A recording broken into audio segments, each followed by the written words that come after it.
Thanks, Sharon. I really appreciate that. Very kind introduction. Also very kind of Sharon to put me first. So if I bob and I perform really poorly, you'll see better presentations after. So look forward to that instead. Now, with a lot of my presentations, I like to start with an interactive session. Now, you see the question on the slide. What is the most important currency? Does anyone have any answers? Love. Please say your name and then give your answer. Hi, I'm Sam. So I'm just telling you, isn't love the most important currency?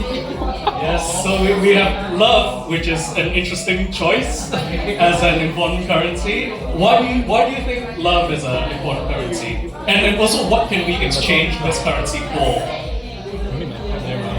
Anything.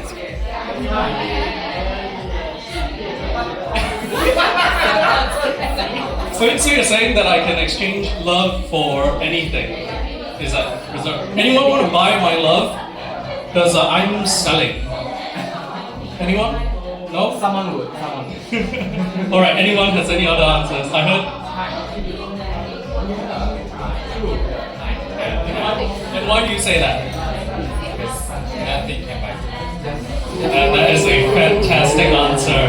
I think that's enough for the interactive session because I feel really awkward. But before we go into what is the most important currency, we must first ask, why do we need currency? True. So, this is Bob. Everybody say hi to Bob. Hi, Bob. Thank you, class. Bob is a master baker. He turns wheat into bread. Now, like many of us, Bob has too much bread and not enough sexual gratification. So, how can we solve this problem? Well, let me introduce you to Your Mama. Your Mama is a OnlyFans content creator, and you know what Your Mama likes. Your Mama likes to eat, so it's nice when Bob can provide her bread, and Your Mama can provide tasteful nudes to Bob. This is what we call barter trade, and this is how society used to pay for things in the past. But what if Your Mama doesn't need bread, and Your Mama needs something else instead? What if Your Mama needs Ozempic? As we know, Your Mama's so fat, she needs Ozempic, which is, makes sense, right?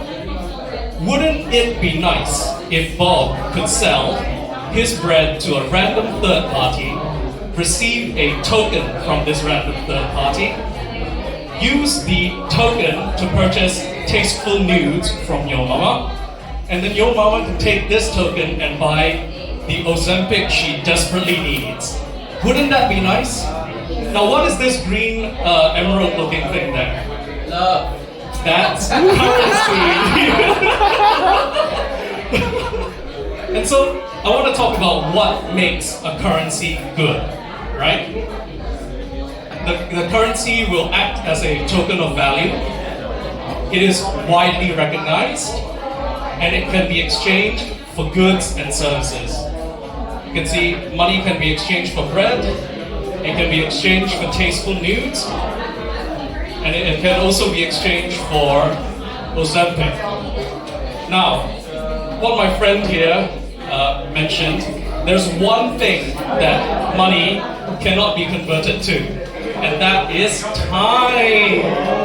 This guy spoiled my presentation before I even started. Unfucking believable. Now, time and money have a one-way relationship.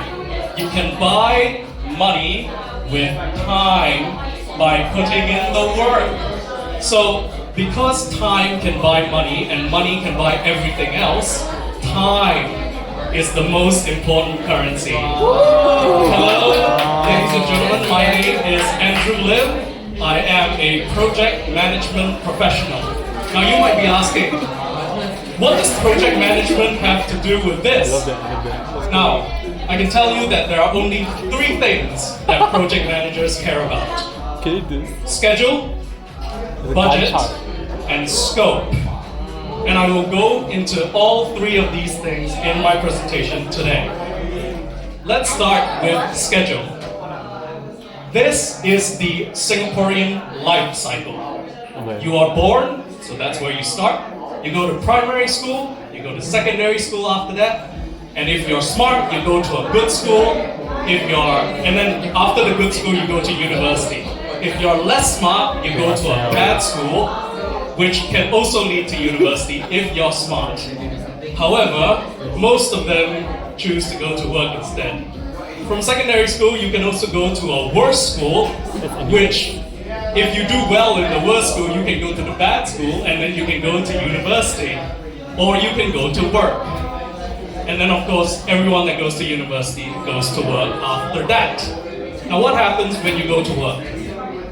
You get money. And and no time. We exchange time for money when we go to work. And with this money, you can buy things, and then you go back to work. And then you can go on a holiday with that money, and then you go back to work. And then you can pay your BTO loan with that money, and then you go back to work.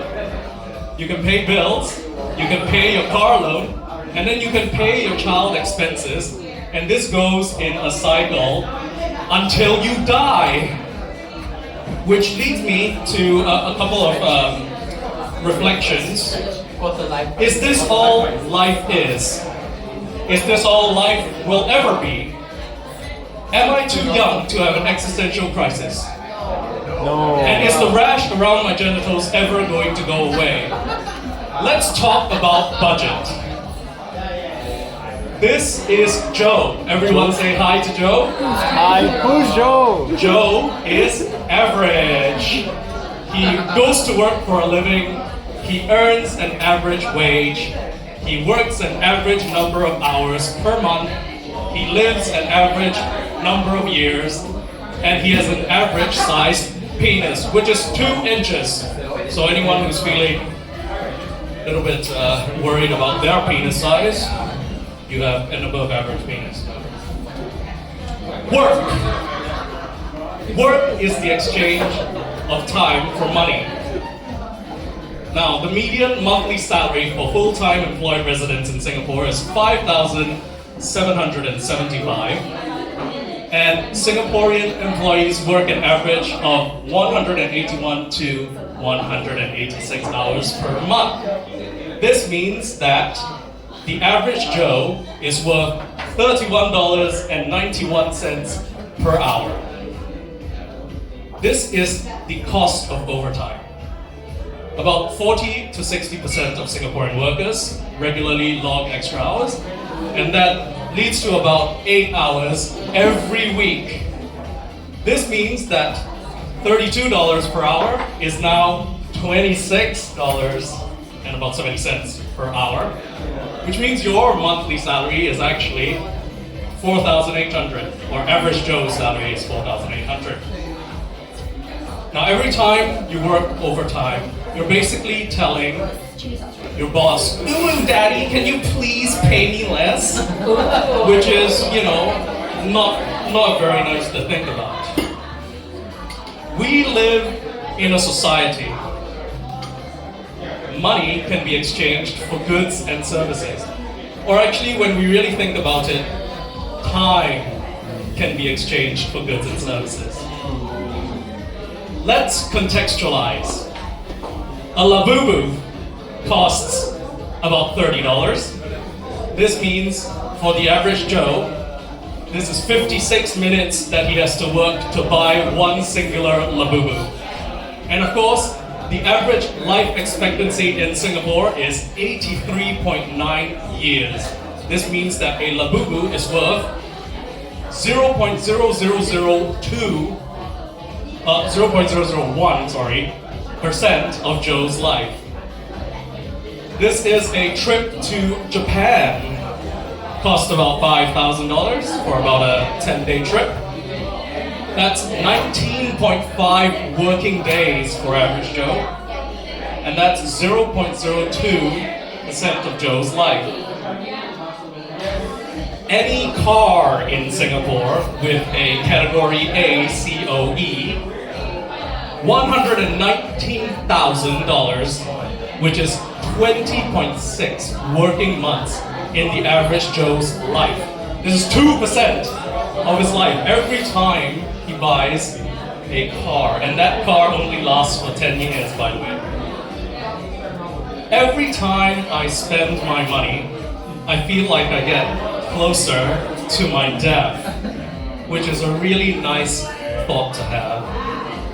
Let's talk about scope. When we talk about scope in project management, we think about what are we trying to achieve in this project, right? And in this context, for this presentation itself, what is the meaning of life? Why are we here? Will the rash around my genitals eventually go away? The meaning of life, as my $5,000 trip to Japan has told me, is about this Japanese concept called ikigai. And it's basically a Venn diagram, which I love, of what you love to do, what you are good at, what the world needs, and what you can get paid for. Ideally, your meaning of life should land within this part of the Venn diagram. And for me, that's presenting stupid ideas that pop up in my head. Woo! Thank you.